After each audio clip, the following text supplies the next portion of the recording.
একজন মানুষ যিনি নিজের নির্দোষ স্ত্রীকে তাড়িয়ে দিয়েছিলেন, বৃদ্ধ মা বাবাকে ঘর থেকে বের করে দিয়েছিলেন এবং চুরি ডাকাতি সহ অসংখ্য পাপে ডুবে গিয়ে যেতেছিলেন, তার জন্য মৃত্যুর পর নরকের দরজা খুলে গিয়েছিল।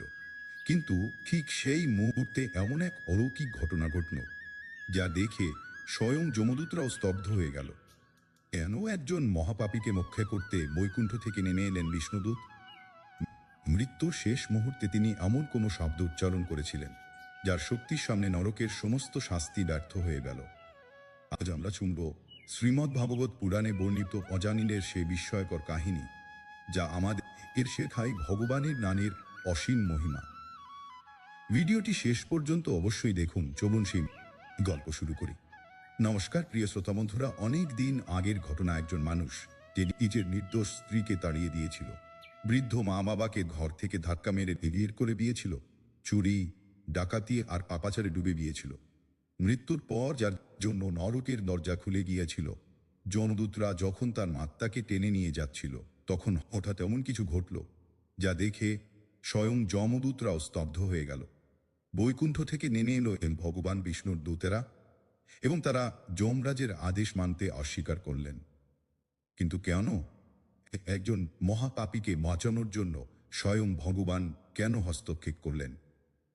মৃত্যুর শেষ মুহূর্তে সেই বৃদ্ধ এমন কোনো শব্দ উচ্চারণ করেছিলেন, যার শক্তির সামনে নরকের সমস্ত শাস্তি ব্যর্থ হয়ে গেল। শ্রীমদ্ ভাগবত পুরাণের এই অবিশ্বাস্য এবং রোমহর্ষক কাহিনী শুনলে আপনি বুঝতে পারবেন ভগবানের নামের মহিমা কতটা অসীম। শ্রীমদ্ ভাগবত পুরাণের এই রোমহর্ষক কাহিনীর সূচনা হয় প্রাচীন কালকুব্জ অকনৌজ নগরীতে। সেখানে অজামিল নামে এক ব্রাহ্মণ বাস করতেন। তিনি ছিলেন বেদজ্ঞ, ধর্মপরায়ণ এবং ভগবান বিষ্ণুর একনিষ্ঠ ভক্ত। তার পরিবারে ছিলেন বৃদ্ধ পিতামাতা এবং এক সতী ঐশ্বর্যী পত্নী। সবকিছুই ছিল শান্ত, পবিত্র ও সুখময়। কিন্তু একদিন জঙ্গলে কাঠ সংগ্রহ করতে গিয়ে অজামিনের চোখ পড়ল এক রূপসী গণিকার উপর। সেই এক মুহূর্তেই তার মন কামনায় আচ্ছন্ন হয়ে গেল। ধর্ম, নীতি, ভক্তি সব কিছু তিনি ভুলে গেলেন। অজামিল নিজের নির্দোষ স্ত্রী এবং অসহায় বৃদ্ধ মা বাবাকে ঘর থেকে বের করে দিলেন। সেই গণিকার ভোগবিলাস পূরণ করার জন্য তিনি শিকার, চুরি, ডাকাতি এবং নানা পাপকর্মে লিপ্ত হলেন। ধীরে ধীরে তিনি সমগ্র নগরীর সবচেয়ে বড় পাপীতে পরিণত হলেন। সময় গড়িয়ে গেল। অজামিল যখন ৮০ বছরের বৃদ্ধ, তখন তার একটি পুত্র সন্তান জন্ম নিল। সেই সন্তানকে তিনি প্রাণের চেয়েও বেশি ভালোবাসতেন। তিনি তার নাম রাখলেন নারায়ণ। দিনরাত তিনি ছেলেকে ডাকতেন, নারায়ণ এদিকে এসো, নারায়ণ খেয়ে নাও, নারায়ণ আমার কাছে বসো। তিনি বুঝতেই পারেননি যে এভাবেই তিনি প্রতিনিয়ত ভগবানের পবিত্র নাম উচ্চারণ করছেন।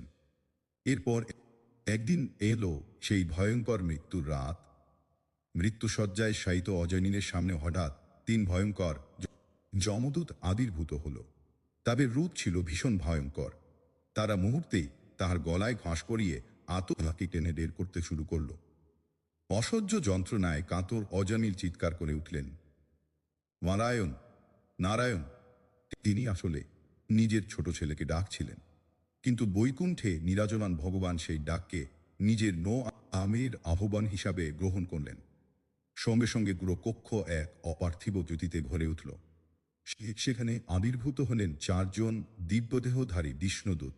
এরা তাঁদের ঐশ্বরিক অস্ত্র দিয়ে যমদূতদের ফাঁস কেটে দিলেন।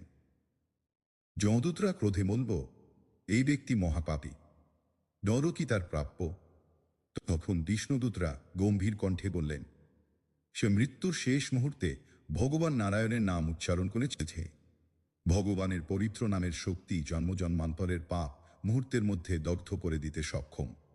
বিষ্ণুদূতদের তেজের সামনে যমদূতদের আর কোনো উত্তর ছিল না। তারা খালি হাতে ফিরে গেল।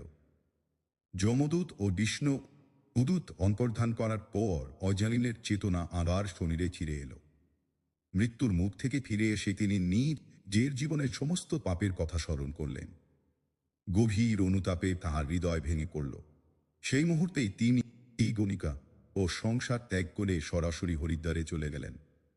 সেখানে দীর্ঘকাল কঠোর তপস্যা, ভজন ও ভগন গানের নাম স্মরণে জীবন কাটাতে লাগলেন। অবশেষে যখন তার জীবনের শেষ সময় উপস্থিত হলো, তখন আবার এই বিষ্ণুদূতরাই তাঁকে নিতে এলেন। অজামিল দিব্য জ্যোতির্ময় বিমানে আরোহণ করে সরাসরি বৈকুণ্ঠ ধামে গমন করলেন এবং ভগবানের চরণে চিরশান্তি লাভ করলেন। এই কাহিনী আমাদের শেখায়, ভগবানের পবিত্র নাম কখনো বৃথা যায় না। আন্তরিকভাবে বা অনিচ্ছাকৃতভাবেও উচ্চারিত সেই নাম মানুষের জীবনকে পরিবর্তন করে দিতে পারে এবং মুক্তির পথ খুলে দিতে পারে। অজামিলের এই কাহিনী আমাদের শেখায় যে সত্যিকার অনুতাপ এবং ভগবানের নাম স্মরণ মানুষের জীবনে আশ্চর্য পরিবর্তন আনতে পারে।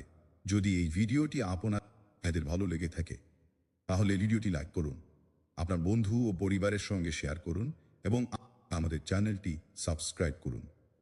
ঘন্টার আইকনটি অন করে রাখুন যাতে ভবিষ্যতে এমন আমোদধর্মী ও অনুপ্রেরণামূলক ভিডিও শোনার আগে দেখতে পারেন। আপনার ভক্তি ও অনুভূতি প্রকাশ করতে কমেন্টে লিখুন নারায়ণ। ভগবান শ্রীহরির কৃপা আপনাদের সকলের উপর সর্বদা বর্ষিত হোক। জয় শ্রী নারায়ণ।